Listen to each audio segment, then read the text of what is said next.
and welcome to another edition of Throwing Bagels. Kevin Mooney here with you alongside Chris Douglas. Hey, Chris. Kevin, how are you? Hey, I'm great. How you doing? Doing well. And Jason Hama with us here as well. Hey, Jason. Hello, Kevin. Another spectacular guest joining us, and they just was one after the other. Joining us now, 2004 graduate of Oswego State, Associate Director and Producer, three-time Emmy winner at CBS Sports. It's Ade Ellis. Ade, thank you so much for joining us. Thank you for having me. It's really my pleasure. You first came up, we noticed that Oswego had posted something online about you being a key part of CBS's coverage of the PGA of America Tournament in Rochester about a month or so ago. Of course, when we sit there and watch golf on TV from home, it all looks seamless, one to another, to another, to another. But what is producing a PGA tournament like on the other side of the camera? Well, I will say this, for the viewer at home, it's probably the most boring sport to watch because, some people say it's a good way to take a nap because it's very slow and methodical. But on the other side, the production side, golf is actually the most involved sport that we do and the toughest sport that we cover. Because if you're watching a football game, yes, the action's great. Same thing with a basketball game, but they're playing on one court and one football field. Golf, there's 18 holes and there's 156 golfers. So they're playing simultaneously. And if a player is playing on the 10th hole, they're not going to take a timeout so that we could cover the player on the 18th hole. So the fact that there's action going on every single hole makes it very challenging because you want to show Rory McIlroy, but at the same time, Rory McIlroy's putting. You got Justin Thomas that's got an eagle putt on a different hole. And a lot of times, I'm going to let you in a little TV secret. A lot of times we wind up showing shots that are on tape and, we play it off as if it's live. But, it's not like it's 5 minutes delayed. It'll be maybe 5 seconds delayed or 10 seconds delayed, but we play it off as plausibly live. And the trick is when you're showing a shot on tape, you got to keep track of what you showed on tape. Did we advance the shot? So let's say the guy's on the fairway and the group in front of him is still on the green. It doesn't make sense that we showed a fairway shot if we didn't pay off the group that's on the green already. So it's a lot to keep track of because there's simultaneous hole coverage going on at the same time. And you just really got to keep track of what you showed, what you paid off. And then the scoreboard has to reflect what we showed off on tape or live. Because if you show a score that didn't happen in real life, the viewer's going to say, okay, for some reason, Justin Thomas went from -7 to -8, and we didn't pay that off on TV yet. So they're going to know, okay, Justin Thomas made this putt or didn't make this putt because we showed on the leaderboard that Justin Thomas is through 8, but in reality, we didn't show him finishing on the 8th hole. So it's a lot to keep track of when it comes to golf. How do you decide who you're gonna show, right? Besides, obviously the leader and the top pairing, right? Because those are always going to be generally the number one followed group. How do you decide is it just let's go with the big names for the most part and see what they're doing unless they're completely out of it? No, it's a great question. So it's a group effort. The main producer of the golf coverage we have, his name is Sellers Shy, and then with Sellers we have a person who's the replay producer who's in charge of all the replays. And, obviously you go with the leaders because people want to see what the leaders are doing. So the top, 5 or 6 on the leaderboard, we try to follow them. And if there's any big names that are out there, like your Tiger Woods, and your Rory McIlroys, your Phil Mickelsons, what have you, Brooks Koepka, all the big names that are multiple major winners, we want to make sure we show them what they're doing because even if Tiger Woods is not in the top 10 on the leaderboard, people still care about what he's doing. So we want to make sure we have coverage of the mammoth names, and we try to make it all make sense to what the viewer. If you think about it, if you're watching golf at home, you want to see what the leaders are doing, and then you want to see what the biggest names are doing. So that's kind of like what we do. We kind of give the people what they want, or at least what we think they want. Sometimes they don't know what they want, but we tell them what they want. Like in the PGA Championship that just happened, the big story was Michael Block, the club pro that made the cut and was playing with some big names and wound up hitting a hole in one, which was phenomenal. And he kind of became the story of the PGA Championship. So sometimes the story just kind of creates itself. You can have an idea that okay, we're going to just be exclusively staying with Brooks Koepka or staying with this group. But then somebody who you wouldn't even expect kind of comes out of nowhere and becomes the story. So is there like a constant ballet of roving cameras and stationary cameras all throughout the tournament? Yeah, 100%. So we have, our hard cameras on designated holes, and then we have what we call minis. And there's minis that walk with the specific groups. So our director, Steve Milton, he'll assign the mini cameras to walk with the designated groups, and they'll follow that group throughout the day. Or if there's a different story that's breaking, he'll take the mini camera away from that one group and send it to a different group. So for part of that weekend, you also played host to 3 Oswego State students who got to shadow several folks during the tournament. How did that all come together? In theory, it sounded like a great idea because, as you know, Oswego is only hour and a half max from Rochester. Yeah. It was played at Pittsford Oak Hill Country Club. Mm-hmm. So I had the idea to, Oswego's not far. Maybe we could have some students come observe and see what a telecast is like. And on paper, that sounded like a great idea. But what I didn't realize was that school was out for the year the week before. Oh. So, some of the 3 students that came had a long way to get there. So I totally didn't realize that school was going to be out that week. Had it been a week earlier, it would have been great. They would have been in Oswego already. So, I talked with Jennifer Knapp, who's the Dean of Communications at SUNY Oswego, ran the idea by her, and she loved the idea. But then I had to get approval from our management team just to make sure that it was okay for the students to be there and observe, because, there's a lot going on, and just want to make sure that they know what they can and what they can't do. So there's all sorts of clearances through management that you have to do, because you don't want them to go there and they're just sitting there not learning anything. So it's kind of like, yes, they're going to be there, but we have to have something for them to do so that they can learn and observe. You know what I mean? So it takes a lot of planning to make sure that they're entertained while they're there. So one student came from Albany. His name is Ryan. And then another student lives in Oswego, so it wasn't that far from her. Her name was Melinda. But then the person that had the biggest trip, her name is Jolie, and she lives in Rockland County where I live. So that's it was kind of a voyage for her to get out there. You guys put them to work, or they shadowed everything and they were in the truck? Where were they exactly? Yeah, so they shadowed different things. They met with some of the management team. Each person got to observe a certain portion of the broadcast. Jolie observed the production side. Ryan was with operations, and then Melinda was with, I believe she was with operations as well too, if I'm not mistaken. But eventually, I guess Melinda was able to be really assertive and take initiative and volunteer to help out. And it turns out that she left a good impression on the right people, and they invited her to come back the next day and the day after. So, for anybody listening to this, the opportunity that you get is great, but what you do with that opportunity is what's really going to make you stand out from other people. You were the one who helped create that opportunity. So how much does that mean to you to be able to do that? Oh, absolutely. It's great. But, at the end of the day, I could help out.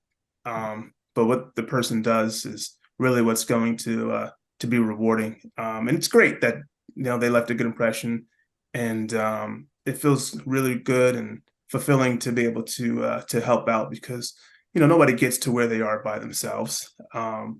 Everybody, needs help.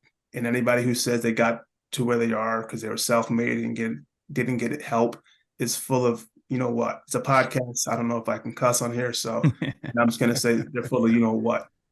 So it's just about helping other people, because I've had people help me along the way. So, why not help other people when I have the opportunity to do it? We all listened to an interview you did last year, and basically speaking about how you started with CBS and how you kind of got your start there. I don't know if you want to elaborate on that a little bit and just tell everyone like what happened when you got your start at CBS.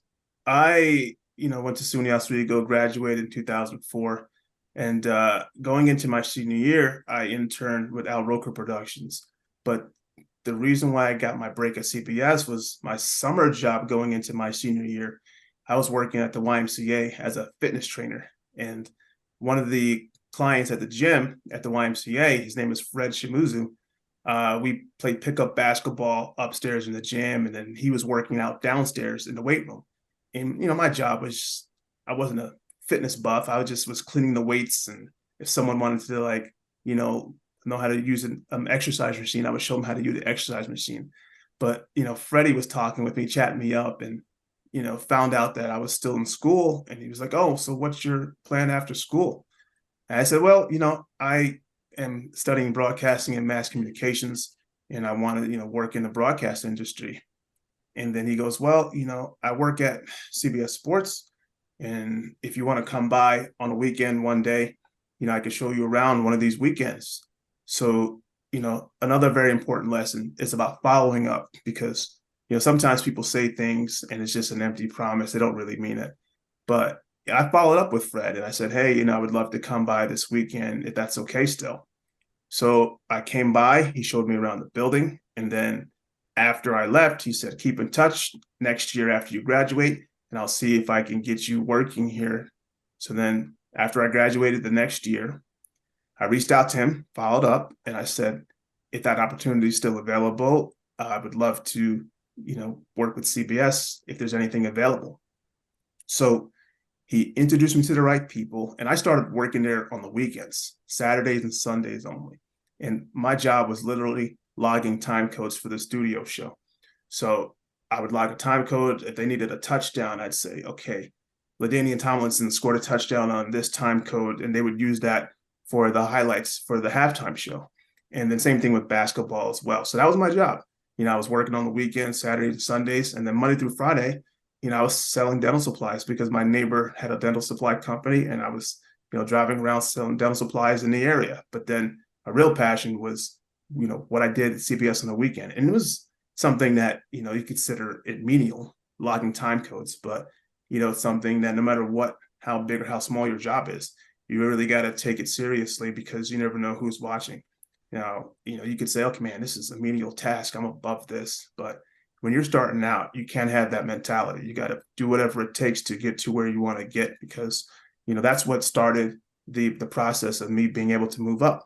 And I was noticed, through my time doing that, logging, and then I became a shot sheet writer. And then from shot sheet writer, they had an opening for research position, full-time research position. So I applied for it and was able to get hired as a full-time researcher, and then just worked my way up ever since then through the years. What's involved in research? How far back do you start from a particular event? I think it's pretty straightforward. Literally, they want you to look up something. They say, "Hey, when's the last time something like, this person scored this many touchdowns?" Or when's the last time, this happened in an NCAA tournament game? So literally, you're looking up stats and you write notes for the studio shows. So you kind of look up anything that's going on sports wise, and you come up with the notes that people use, whether it's for the football games or the studio shows, and then you write the daily clippings. So anything that's going on in the world of sports, what I had to do is I had to put together all the articles in sports, what was going on in the world of sports, and put them together. And this way, Jim Nantz or whomever, if he wants to know what's going on in the world of sports, he would read the, articles that I would send to the mass people that work at CBS. And then also my job for research is, I started off helping out with our NFL films requests. So my job was, if producers and directors and associate directors needed footage from NFL films for their NFL games, I had to track all that stuff down and communicate with films and see, if they can get us this historical footage that they wanted to use for the game. And I felt like that assignment kind of like helped me stand out, because stuff that I was tracking down that I was getting was being used for the games that were on Sundays. Ade, where does winning an Emmy kind of rank among your career successes so far? And what did you win your Emmys for? I would say this. I got an Emmy. I don't feel like I won the Emmy, because I was part of the team. You know what I mean? It wasn't like, man, we couldn't have won this if he wasn't here. So it was just a team win, team effort. And, I got it because I was part of the team. But it was great. You know what I mean? My name is on it. So, they can't take that away. My name is on it. But, I won for our coverage of the NCAA tournament. That was the first one. And then I also won for our coverage of NFL on CBS. And then the most recent one was the Masters 2019, when Tiger Woods was the winner, when he came back and was able to win the Masters, which was a pretty cool story. It's funny because when he won, we looked at each other. We're like, all right, that's another Emmy coming our way. When Tiger Woods. Thank you, Tiger Woods. You called the shot. Right. So when you have friends come over, are you like just kind of flexing over like, hey, check out this shelf over here, the 3 Emmys? Well, it's funny you guys say that, because right now we're doing this podcast with no video. And I was asking if we are going to do video because I was going to position the computer so that you could see the Emmys in the background. And yes. Since there's no video, you just have to imagine in my living room the 3 Emmys on the shelf in the living room. Yeah, if you've seen one, you've seen 1,000 of them, right? Right. That's right. That would be a great Zoom background, though, Ade. You just take the Zoom back, just take that picture with you wherever you go. Well, I may or may not, when we have work Zooms, position myself in the living room so that people on work know what time it is. That's such an excellent flex. I love it.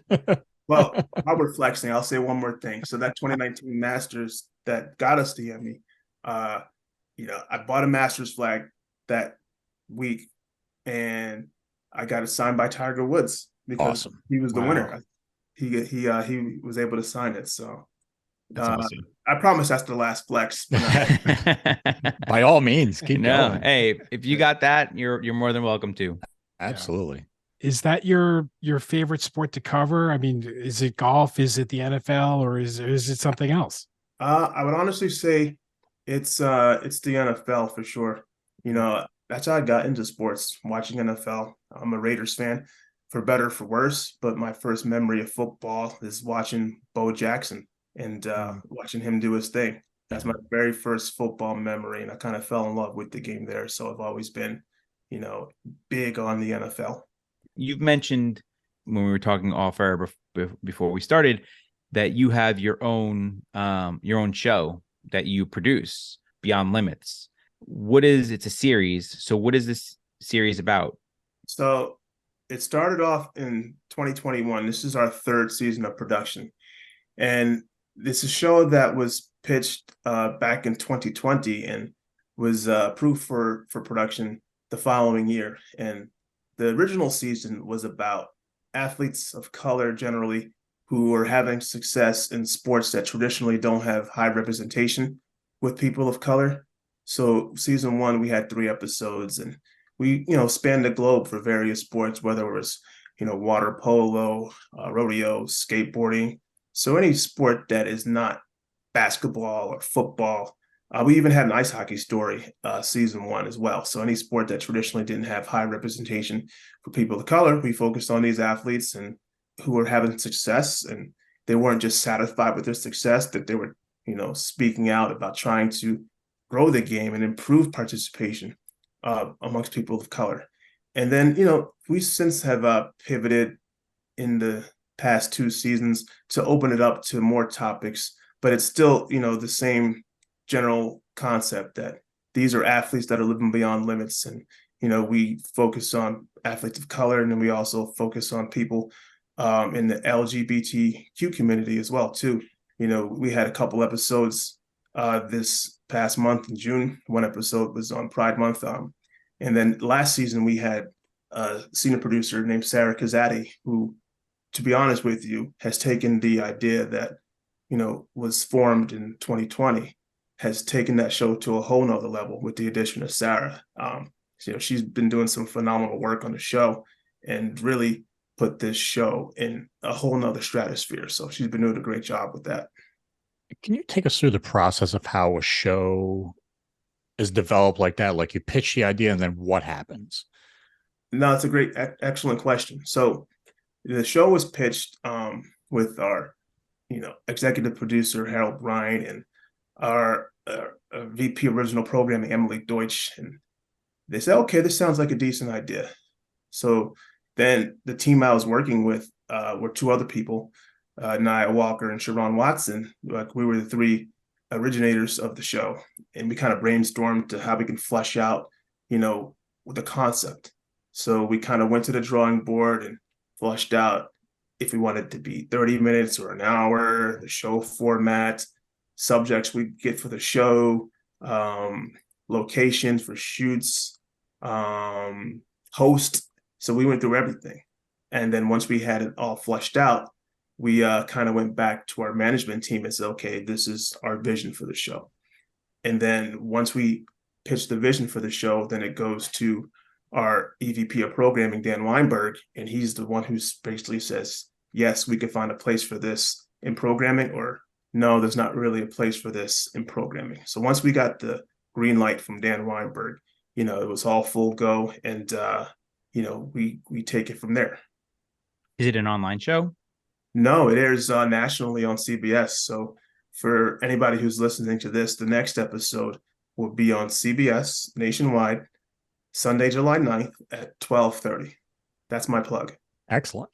This is really something that you've been deeply involved with Beyond Limits from the very start. How gratifying is it that this program is now reaching a national audience?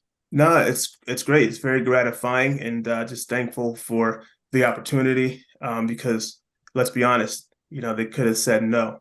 And by me, pitching this idea and concept, it was something of a way to show that, hey, I can do more than just being a TV truck and part of a live telecast. There's more things that I feel like, I can bring to the table as well. So, once again, this was thankful for the opportunity, and, really thankful for the addition of Sarah Kazadi, because like I said, she's taken this show to a whole nother level. She's so great to work with. And it feels good that something that you are a part of is on national television. It's one thing, if you're working a football game, it's awesome working a football game. But the NFL was around for over 100 years. You know what I mean? And I didn't create the NFL. I didn't create the Final Four. I didn't create the Masters. But, this show is something that I can be like, you know what? This is something that I was there from day one, from concept to completion. So it's really rewarding to see this. Absolutely. About a month ago, it was the PGA tournament. What is the next big event on your calendar? The next big event on my calendar is after this show airs July 9th, is, a couple of weeks just to catch up and be a regular human being. I'm looking forward to that for sure. But then after that, we'll start with preseason football. Once August rolls around, we got preseason football coming up. And then, we have the FedEx Cup playoffs as well coming up in August as well. CBS has all the playoff events this year. So those are the, big things in the immediate future. And then looking ahead to September, then the regular season will get started, and, we'll be fresh into football. So are you mostly traveling, or do you do much studio work? I would say 90 to 95% of my job is done on a remote side. My typical calendar is from, August to January, it'll be football in some capacity, NFL on the road. And then from January to March, I'll be doing basketball. Final Four will be first week in April. And then from April to August, I do golf. So at some point during the year, in a truck, most likely is where you'll find me, in a truck somewhere. How many times do you cross paths with other Oswego grads? That's an excellent question. More than you might think.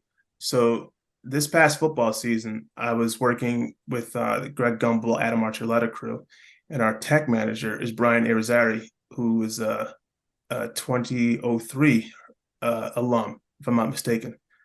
Brian, if you hear this and I got it wrong, I apologize. But it's funny because Brian and I were friends in college. So we knew all the same people, took the same classes.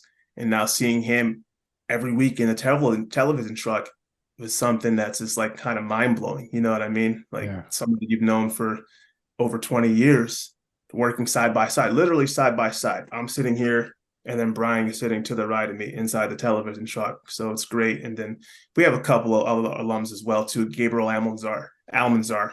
He's somebody who is the art director, a creative director for CBS News. And he gives a lot back to the Oswego community as well. Jenna Andrews, She's one of our graphics operators. So, it's about 4 of us that work at CBS. And also another guy, Yao Foriata, he's 05. He works for us as well, too. So, we have good representation inside the CBS building. Yeah, for everyone that talks about Newhouse, Oswego's got you beat, man. I don't care what anyone says. That's right, baby. But it is the same area code, 315. So, it's all in the 315. Fair enough. Yeah, fair enough. Central New York. Central New York, stand up. These are all guests. We need to get them all on our podcast. So. I got you. I got direct dials to every one of them. So nice. We'll get the word out. Yeah. So, I mean, when did you start seeing that sports broadcasting was a potential career path? How old were you at that point? I've known I wanted to work in sports broadcasting since I was in high school. And the inspiration for me, quite frankly, is a gentleman who's no longer with us, is Stuart Scott. So when I was in high school and growing up, I saw him on Sports Center and I was like, man, that's so cool. Like, because before Stuart Scott, it was sports broadcasting was a lot different. So he brought a certain energy, and having someone who kind of looks like you bring that energy and talk in a way that, is a way that you're familiar with talking. And he really was just revolutionary the way he broadcasted. But the stuff that he was doing 25 years ago, it's very similar to what, you see now. So he was ahead of his time. So seeing that person, Stuart Scott, do that was inspirational to me. And I said, man, I want to work in sports television. But then initially I was like, I want to be on the air. But the more I kind of got into the business and working, I realized that I want to be behind the camera because, it's kind of ironic I'm saying this as I'm a guest on your podcast. But to me, I'm honestly not comfortable being the center of attention. I don't like it. I don't like being the center of attention. I like kind of, being part of the production, but I don't like being the front-facing person. I kind of like being in the cut where, I take care of business and do my thing and have creative control over content and what we talk about. But I don't need to be the person that people recognize and see, oh, there's this person. So it's ironic that I say that. I realize the irony. I'm saying that while on a podcast, but that's why I kind of, pivoted to the production side of things, because I felt like that fed my creativity, which is something that I've always felt like I've had, being creative and being able to have some sort of ownership and leadership into the business. What appealed to you most about Oswego, and what brought you there? Man, you guys are going to laugh at this, but I've never heard of Oswego. I never even heard of You're not the only one. You're not the only one. So you ever heard the phrase sight unseen? I picked Oswego sight unseen. So I applied to Iona, St. John's, Seton Hall, Morehouse, all, well-known schools. And I got into all those schools. The reason why I wanted about Oswego is because I went to a college fair with my teammate named Adonis. And he's like, I'm going to go check out the Oswego table. And I was like, okay. But he and I were at the college fair together. So I walked over there with him. And he's talking to the Oswego recruiter. And I'm just hanging out because, we were there together. And I was just like, Oswego, what's this? So I picked up the brochure and I'm looking at it. I'm like, oh, okay, they have my major. They have broadcasting and mass communications. But I still didn't know where it was. And the next week, a recruiter came to talk to people who were interested. And I met with the recruiter and I, talked with the recruiter. And I was like, oh, this seems kind of cool. And I applied. So I got into Oswego and I got into those other schools that I mentioned. And my mom really wanted me to go to Morehouse because it's an HBCU school. She wanted me to go there. And I was like, man, I don't know where I'm going to go. But little by little, things would pop up as to why I didn't like the other schools. And then the last team standing was the last school standing turned out to be Oswego, but I still didn't know where it was.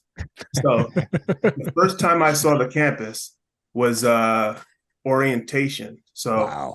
That's the first time I even saw the campus. And I remember my mom was pissed because she was like, do you realize how far away this is? We've been driving for 3 hours and we're still not there yet.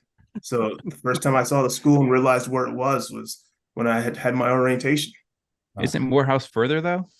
A little bit, yeah. That's a plane ride, but it's a plane ride, but it's like a 2-hour plane ride instead of a 4+ hour drive. Right. Okay. Gotcha. And what happened then when, I mean, you grew up in Rockland County, right? So the weather is in the winters are, moderate. Sometimes you get some snow, sometimes, might not. How did that first winter hit you then?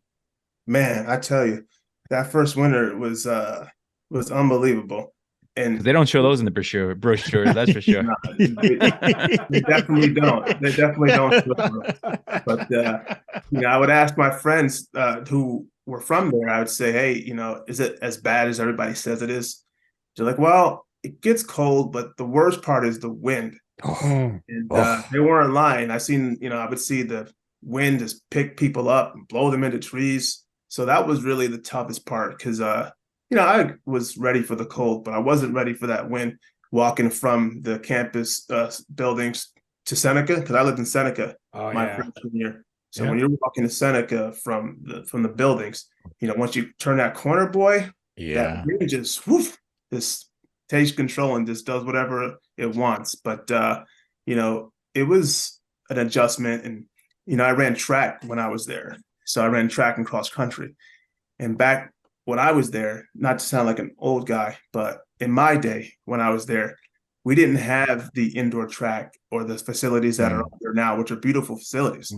So, when it was time for, winter track, we had to practice outside still. So it was just, a lot to deal with the wind and the cold and the elements.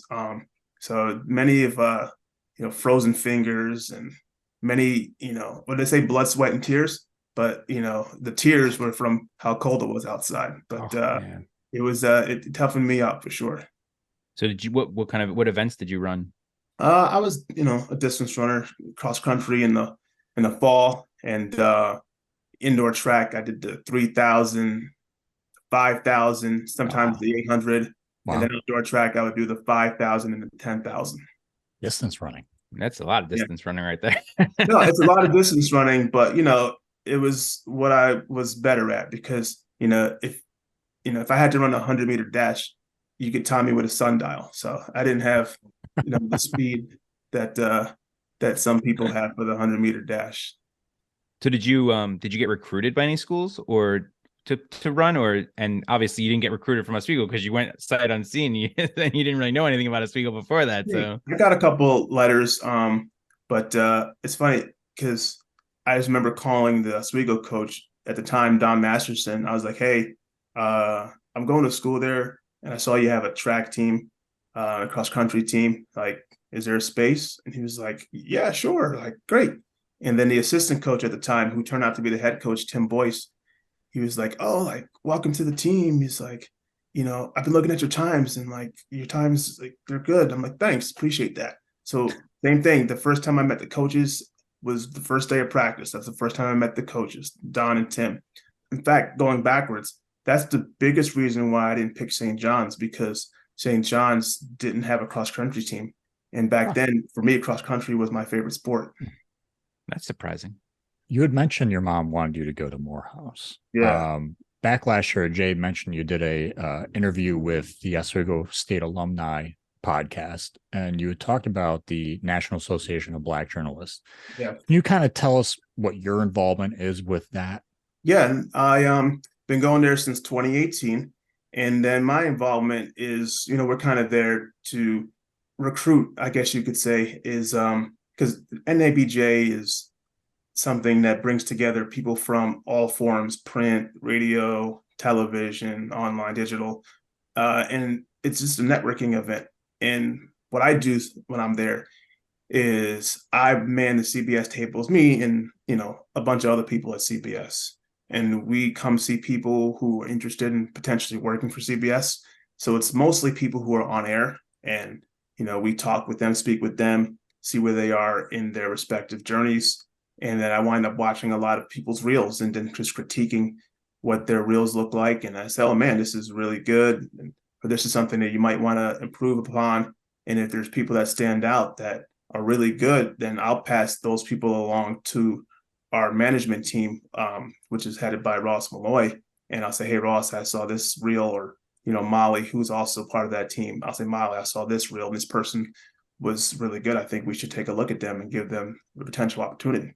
But then you also get people who are just fresh out of college, who are just looking to get into the business as well on the production side. So it's just really a big networking event. And then you get to meet people from other organizations. Are you there for CBS looking for talent, or are you going there more so as, someone in the industry? I'd say it's 50-50. I'm there as somebody in the industry, but, let's say I have a shift from 2 to 5. And from that 2 to 5 time period, I'm just looking at reels and talking with people who are interested in working at CBS Sports.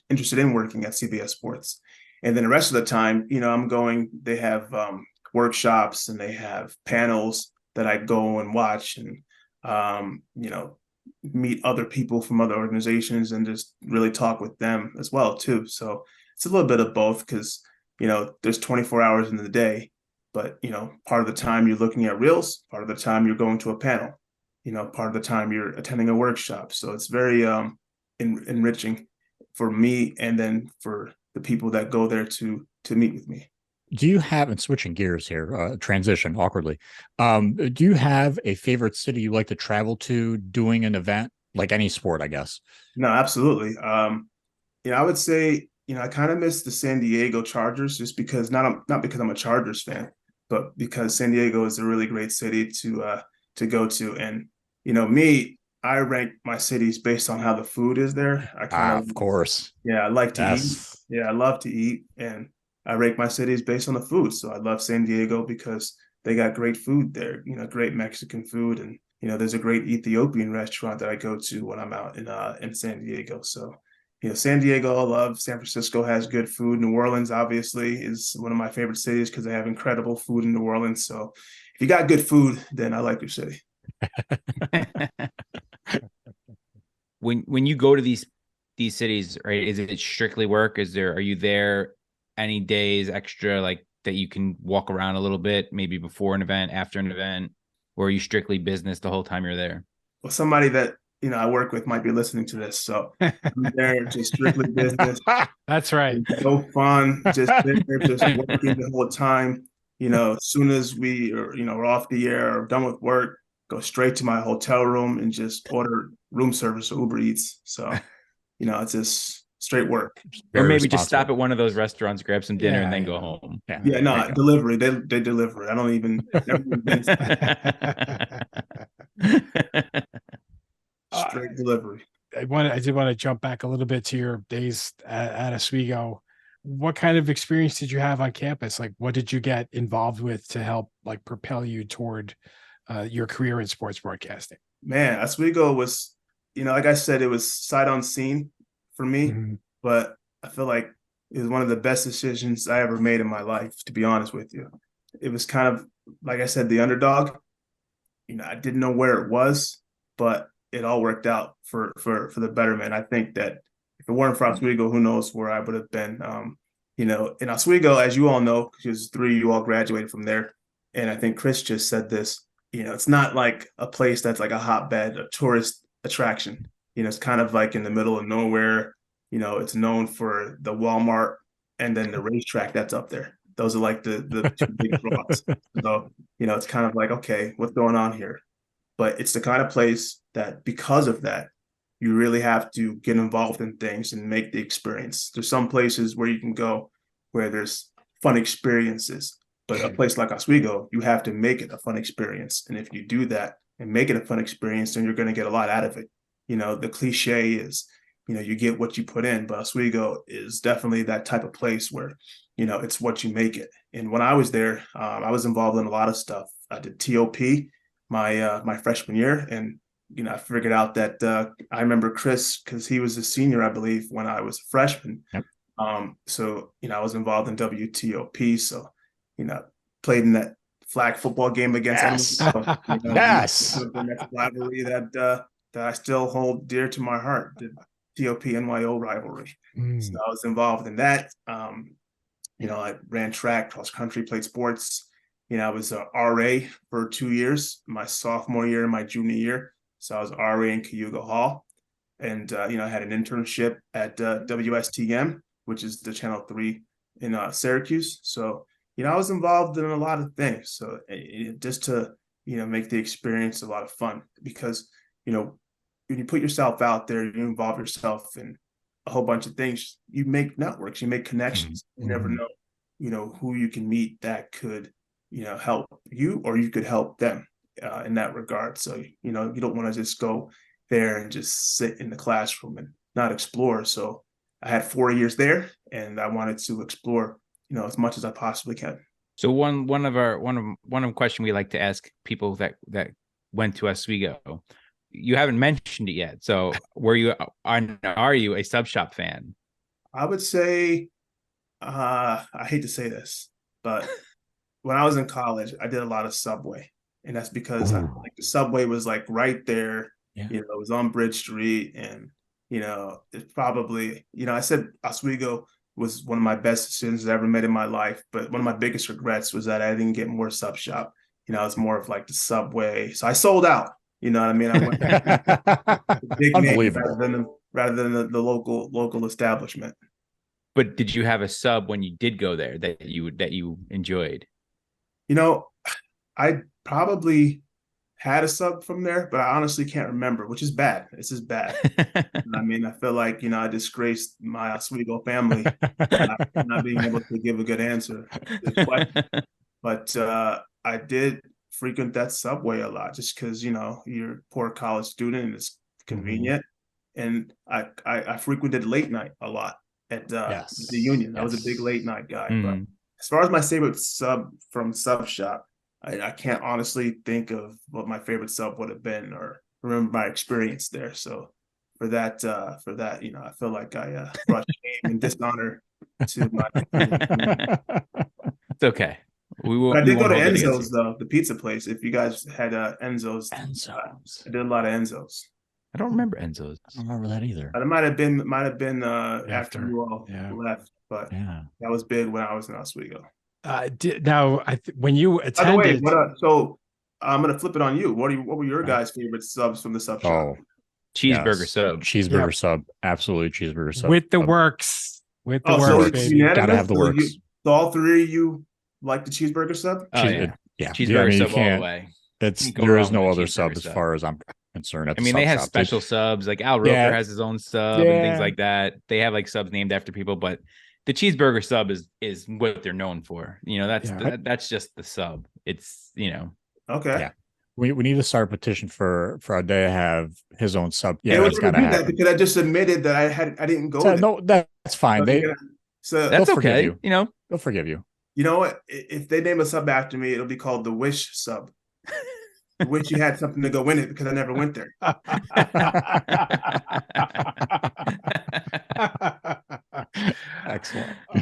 Excellent. Well, you were there, Ade. We were still in the bagel throwing era at the Golden Romney Fieldhouse. So did you experience any of that, like any of the atmosphere there at Romney during a hockey game? And did you throw any bagels? I'm going to say this might be strike two. Okay. I didn't really go to many hockey games because a lot of times it coincided with the track meets. You know what I mean? Totally. So with Oswego, a lot of our track meets were on the weekends, the same time as the hockey games. Yeah. And us not having an indoor track, we had a lot of road games. So it basically was all road games. So we had plenty of, trips to Rochester or to St. Lawrence or to Buffalo. So, we're coming back late, because the way winter track works is that those meets tend to run, a lot longer than a cross country race, because cross country, it's one boys race, one girls race. Mm-hmm. But indoors, there's multiple events, and, sometimes they take a while. So a lot of times we wouldn't get back until, 11 o'clock, midnight. And by then the hockey game is long gone. But I am familiar with the bagel throwing. I did go to a couple of hockey games in my time, but I didn't get to go to too many games, unfortunately. That doesn't get a strike then. That gives you a pass. You had a very good reasoning for that. Yes. Right. But you guys were a bunch of bagel tossers, all three of you? Listen, we may or may not have thrown some bagels on the ice. Okay. Maybe. So Explain that to me. Chris, Allegedly. Chris more so than Kevin. Allegedly. So Kevin and I, we our junior year, we did the games on NYO. Okay. And then the enemy. Yeah, exactly. I worked for both. I was on TOP and NYO, but back then we didn't have the capabilities that they have today to be able to do live hockey games on TOP.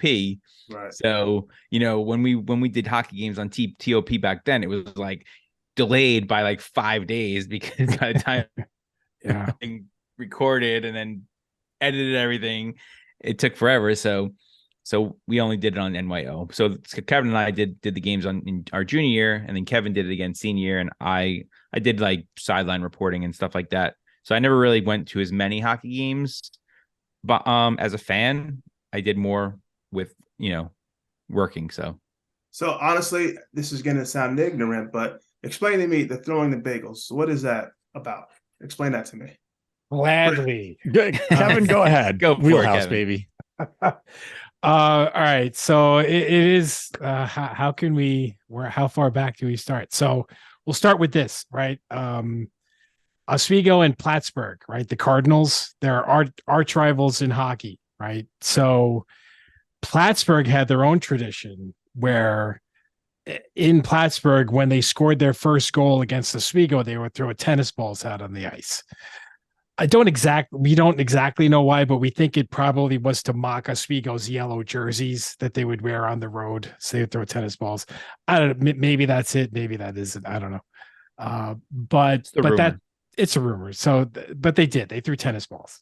I guess Oswego, don't know the exact year, but they developed this tradition where they would throw bagels on the ice when Oswego would score its first goal against Plattsburgh, the Cardinals. And ostensibly, the bagel would be bird food, right? So they would say, here's your bird food. So they would throw the bagels on the ice. It would make a complete mess. And then they would have to sweep up the ice and the game would be delayed for who knows how long. And eventually, after so many games, Oswego got called for a penalty because kept throwing bagels on the ice. So they got a bench minor and led to a goal, in a playoff game or something like that. Maybe I'm imagining or whatever. I'm just adding to the urban legend, but yeah. And then Oswego really started to crack down on it because it was getting to be a pain in the butt, having to clean up these bagels all the time. And especially when they moved to the new rink, they were like, nope, not one bagel is going to touch this brand new ice. So that's it. Throwing bagels. Yeah. Awesome. Well, that's very educational. I appreciate that. Thank you. You're welcome.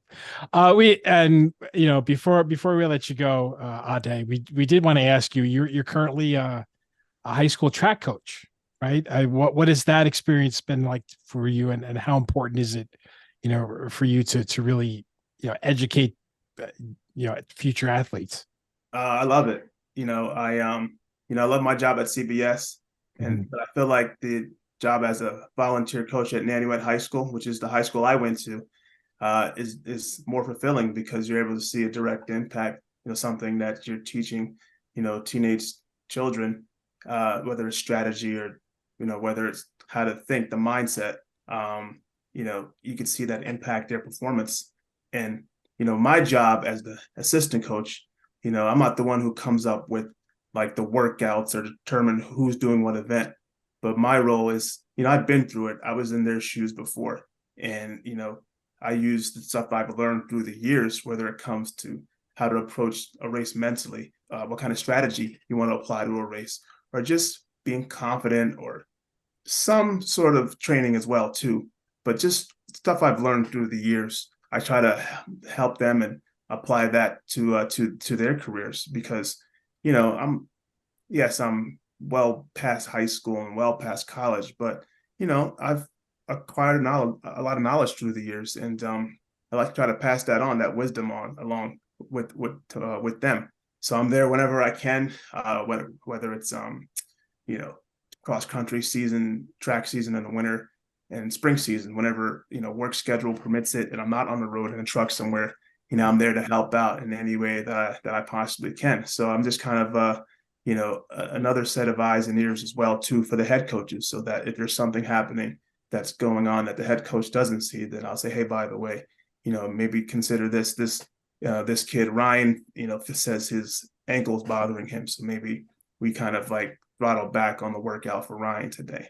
Or Shane says he's not feeling well because his knee's hurting. Let's consider not putting him in 4 events today so he could kind of like recover. So I'm kind of like the liaison between the head coaches and the athletes, and I try to help out in any way I can. And it's really rewarding, like I mentioned, because something that you show them, and when they execute that in their race and perform well, you're like, man, like that's pretty cool that something that you did had a direct impact on their performance, and they're happy because they performed well, and I'm happy because they learned something that you taught them.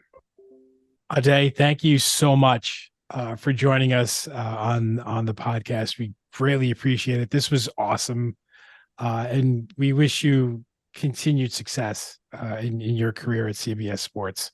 Thank you very much. And by the way, I want to say one more thing about the coaching. So This past year, our boys team, they won the section meet for the first time since 1978. Wow. Nice. And then they also won the leagues for the first time since 1991. So this was a historical year for Nanuet track and field boys. They sent, I believe they sent 12 boys to states this year and 2 girls as well. So the girls team was represented well as well too. And we're one of the smaller schools. So, we had a lot of success for such a small school on the boys and the girls side. So, it was a great year this past season. Awesome. That's awesome. Congratulations to them. Yeah. Congratulations. Absolutely. They did a great job. The head coaches were great. And I just was a small part of it when I was there. Ade, thanks again. And I think we'll keep in touch. I think we need to take you to the sub shop. For sure. Next time you come up. So I'm definitely in. I feel like I got to make up for some lost time. Okay, we'll get it done. All right. Thanks for having me. Thank you. Thank you. Another great guest on the Throwing Bagels podcast. And thank you so much to Ade Ellis for joining us. One of the many tremendous Oswego State graduates that are out there in the sports media industry in general, and just doing excellent work behind the scenes. So can't say enough about his career, and just grateful that he spent some time with us on our podcast. Yep. I mean, he just told us everything he does, and like does it what he's doing exactly, and like covering football, covering the NCAA tournament, like that NCAA tournament. That's awesome. I mean, that's like, that's something I would have loved to be able to cover, at some point in my life. I've been, but to be able to cover it is a totally different situation. Covering the Masters, like that's just pretty cool. And then getting Tiger Woods' autograph on a flag. I mean, that's freaking amazing. It was really amazing. But I did enjoy him kind of breaking down like what happens in a golf broadcast. Because I don't think many people really understand. Like, he's so right. Like, football, soccer, baseball, it's all happening in just one location. There's 18 holes on a golf course. And I mean, you've got to pivot and turn that around in like seconds. And it's like seamless on television, which is just amazing to think about. It's true. Guess what, guys? This is 6 months. To the day, I think, since we launched our first podcast episode. About that. And they say it couldn't be done. This has been a great 6 months, and a lot of fun. It has. But we appreciate you listening to us, over the past 6 months, and hope you're enjoying it. And we want to hear from you. So, drop us a line, Throwing Bagels Podcast @gmail.com. We do have another blog coming up next week. I think Chris is on deck for that one. Yes. It's in the editing process right now. It's in the editing process. Nice. And the most recent one was Jason talking about the tradition, one of the great traditions of sports, which is the handshake line at the end of every hockey game. And that sadly doesn't really happen in any other sport. Seems like it just continues to happen in hockey, and that's pretty cool. It's not the same in every sport. Like football players shake hands after the game, but it's not really the same type of thing. You know? Yeah. There's no ceremony to it. You know what I mean? Yeah. I mean, soccer players shake hands after games too, but you're right. There's no line, where they'll actually shake hands and hug each other. Mm-hmm. Yeah. With hockey, everyone shakes hands with everyone else. Exactly. Yes. So the whole especially team. after beating the crap out of each other for 60, at least 60 minutes. So funny. A lot of great stuff on the blog. So stay tuned for the next one. And that's coming out this coming Monday. And then you can enjoy your 4th of July. And it will be a nice story about the 4th of July. So cool. There you go, a little sneak preview. All right. We are looking forward to it. Until next time, Chris. Until next time, Kevin. Until next time. Until next time, Jay. Adios.